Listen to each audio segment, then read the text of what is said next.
Coucou, bienvenue sur ce blog. Alors, est-ce qu'il faut faire des résolutions nouvel an? Peut-être pas. Le multidimensionnel influe vos relations? Apparemment oui. Est-ce que les animaux sont en train d'évoluer dans la nouvelle dimension? J'ai l'impression que oui aussi. Donc restez avec moi, on va regarder un petit peu tout ça ensemble. Donc là c'est le nouvel an, on est en plein hiver et les gens font des résolutions. Alors personnellement je n'en fais pas parce que je trouve que ça met beaucoup de pression, en plus dans une période où on est fatigué, on est en plein hiver, et honnêtement je préfère faire les choses au fur et à mesure, poser des intentions, essayer de sentir ce qu'il y a de mieux à faire pour moi à chaque instant, que de mettre de la pression sur des objectifs qui sont pas très clairs en plus, parce que là on est dans une période où on a du mal finalement à mettre vraiment des... voilà, j'arrive même pas à trouver des mots, on n'arrive même pas à savoir ce qu'on veut. C'est plutôt le moment de se reposer, de faire le point, là c'est le mois du Capricorne, donc il y a peut-être des choses à mettre au carré au niveau des papiers, donc c'est bien pour ça, mais c'est un moment où on ralentit, donc c'est pas forcément un moment où on fait la fête normalement, et pour certains qui parlent du calendrier grégorien qui a été changé au XVIe siècle, en fait, le nouvel an, ça serait plutôt pour nous le printemps avec la roue astrologique, le signe du bélier, qui est le premier signe en astrologie.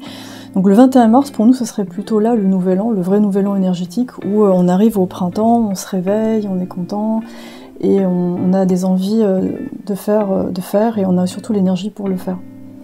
Donc si vous n'avez pas de résolution là pour le nouvel an, c'est pas grave. Prenez les choses au fur et à mesure, il y a sûrement des dossiers à terminer, et de toute façon l'énergie va remonter progressivement jusqu'en mars. Pour le multidimensionnel, alors dans les séances, ce qui est pas mal revenu, c'était des gens qui étaient dans des relations qui avaient du mal à terminer, et ce que j'ai ressenti, c'est que c'était des liens qui étaient liés à d'autres vies, qu'on appelle antérieures ou parallèles, ça dépend comment vous voyez le temps, si vous voyez le temps d'une façon linéaire ou simultanée. Bon, moi personnellement, la théorie des vies parallèles me parle plus, c'est-à-dire que tout est en simultané. Et moi ce que j'ai senti, c'est que là, dans mes séances, j'ai eu pas mal de clients qui étaient très puissants au niveau médiumnité, au niveau de leur capacité. Ils étaient paumés parce que tout leur arrive dessus, et puis émotionnellement aussi on leur a pas donné confiance par rapport à tout ça. Ils ont aussi des blessures à guérir, et surtout du coup parfois ils rejettent leurs dons parce qu'ils sont bouleversés par ce qu'ils ressentent, mais au final après ils choisissent pas à quoi ils se connectent. Donc en tant que médium, ce que vous pouvez faire, c'est vraiment, même si vous n'êtes pas médium pour l'instant, c'est choisir de vous connecter à ce que vous souhaitez en fait. Mais ça peut même être des archétypes par exemple. C'est-à-dire, vous pouvez prendre par exemple un jeu comme celui-là, c'est Archetype Cards de Caroline Myss. Ça peut être un autre oracle hein, où on a des archétypes, et par exemple prendre une carte, on va faire ça là tout de suite maintenant. Quelle énergie, qu'est-ce que je devrais incarner un peu plus? Je tombe sur la victime. Voilà, après, si je tombe là-dessus, ça veut dire ne pas se laisser victimiser par les autres, ne pas, par exemple, se laisser influencer ou ne pas retomber dans le rôle de la victime. On va prendre une autre carte. Là, on a le guide. C'est peut-être d'assumer le fait d'être un guide, de savoir plein de choses et puis d'accepter d'être guidé. Vous voyez, c'est vraiment cette notion de... Je pense qu'on est multidimensionnel, on a plein de parties de nous qui sont très intéressantes et qui ont besoin de se développer. Et on est dans un monde où on a mis un peu deux catégories, on a les loups et les brebis. Et donc pourquoi les brebis admirent les loups? Parce que les loups se permettent ce que les brebis ne se permettent pas. Donc on a souvent des associations entre narcissiques et empathes. Donc des gens qui prennent, qui sont très centrés sur eux-mêmes, avec des empathes qui donnent et qui s'oublient. Donc dans l'idée, je pense c'est important pour nous de développer les deux, c'est-à-dire d'avoir cette partie de nous qui accepte d'être plusieurs choses à la fois, et puis d'accepter aussi la prospérité, le bonheur, l'amour. Et il faut une partie de nous qui est à l'écoute de l'extérieur, qui est à l'écoute de l'univers, de ce qui se passe, et d'arriver à avancer en cheminant à travers tout ça. Donc le multidimensionnel, je pense qu'il sera de plus en plus présent, et puis je sais qu'il y a des gens aussi qui m'ont fait des retours sur les light codes.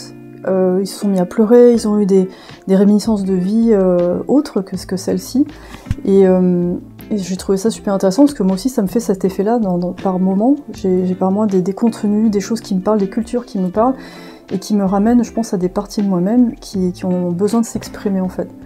Donc je pense que ça va être un aspect en tout cas c'est un aspect qui se développe de plus en plus dans mon travail et qui va se développer de plus en plus chez les gens aussi. Et ça va venir aussi avec tout ce qui est vie extraterrestre, notre vraie histoire, Là récemment, au Nouvel An, j'ai été au Pas de Roland au Pays Basque. Il y a toute une légende derrière et enfin je ferai un vlog là-dessus. J'ai essayé de me connecter mais c'était un peu bizarre parce que j'ai l'impression qu'il y a des connaissances, il y a des histoires qui ont été écrites et qui sont protégées, c'est-à-dire il y a des... Je sais pas si on... Je pense pas qu'on nous ait dit toute la vérité, donc... Même pour moi, pour me connecter dessus, c'est compliqué parce que j'ai l'impression que ce sont des contenus protégés en fait. Donc je vous expliquerai ça plus dans mon vlog. Pour le soin animal, j'ai eu un soin animal récemment qui était hyper intéressant et c'est là que je me suis dit mais c'est fou et les animaux aussi sont en train d'évoluer. Certains animaux ont envie d'avoir un rôle prépondérant dans la vie de leur maître, des rôles de guide, et surtout par rapport à leurs actions, ils vont montrer où en sont les maîtres, ce qui est logique puisque notre réalité est à l'image de ce que nous sommes.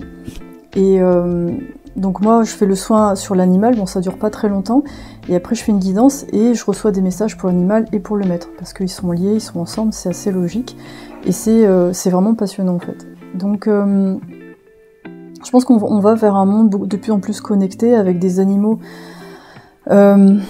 qui vont être plus à même d'être conscients de ce qu'ils sont, et d'évoluer vers une forme de sentience plus prononcée. Et j'ai repensé aux orques là, qui attaquaient les bateaux en Espagne, et je me suis dit, ah là, ça y a des trucs qui changent quand même, et j'ai demandé là-haut, je dis, pourquoi ils attaquent les bateaux, et ils m'ont dit, c'est juste pour s'amuser. J'ai fait, ok. Donc là, on a une espèce de scission entre l'ancien monde et le nouveau monde, je sais pas si vous voyez ça, en ce moment il y a des polémiques, au niveau culturel, au niveau du cinéma, et on voit dans les commentaires que les gens, c'est très, comment dire, c'est très coupé en deux en fait, c'est tout ou rien. N'hésitez pas à prendre des moments pour vous recentrer et ne pas vous laisser entraîner dans des choses qui sont pas à vous, hein, parce que je pense qu'on a, pour certains, enfin ceux qui sont les plus perchés, il y aura une mission très spécifique et vous allez sortir votre épingle du jeu. Faut juste laisser des moments d'infusion, des moments où vous allez recevoir des messages. Je pense que c'est super important de vous relier à ces autres dimensions justement pour faire émerger en fait tous vos pouvoirs. Et récemment j'ai revu le dernier Star Wars avec Rey, ça m'a fait beaucoup d'émotions. Vous voyez là on a le guérisseur. Je viens de sortir une troisième carte, on a le guérisseur. Donc c'est intéressant l'évolution, on passe de victime à guide au guérisseur. Donc c'est peut-être l'évolution que j'ai pu voir, ce que j'ai pu voir en séance de gens qui sont victimes un peu de leur don parce qu'ils sont trop sensibles et du coup ça les fatigue. Après à une forme de maîtrise où justement à partir du moment où ils acceptent ce qu'ils sont, ils deviennent des guides pour les autres et ils arrivent à se guérir, à guérir d'autres personnes. Et ça je vous ai dit dans un autre vlog, moi ce que j'ai vu le problème le plus récurrent c'est le problème de focus. C'est-à-dire le problème d'attention et sur quoi on met son attention. Si on se met la pression tout le temps, comme les résolutions en fait. Ah, moi je vais faire ça, ça, ça et ça. Et en fait, c'est très fatigant de fonctionner comme ça. Je pense que le mieux c'est de prendre au fur et à mesure les choses et de prendre le temps aussi d'assimiler pour pas se laisser embarquer dans des impressions de je fais pas assez ou je fais pas bien. Faut vraiment le principe de réalité, de revenir là où vous êtes en fait. Voilà, bah écoutez, j'espère que ça vous a parlé ce petit vlog. De toute façon, on se retrouve bientôt pour un autre vlog sur le Pas de Roland. Et faut que je fasse des petites recherches, mais c'est très intriguant en tout cas. En tout cas, merci beaucoup d'être là et à très bientôt.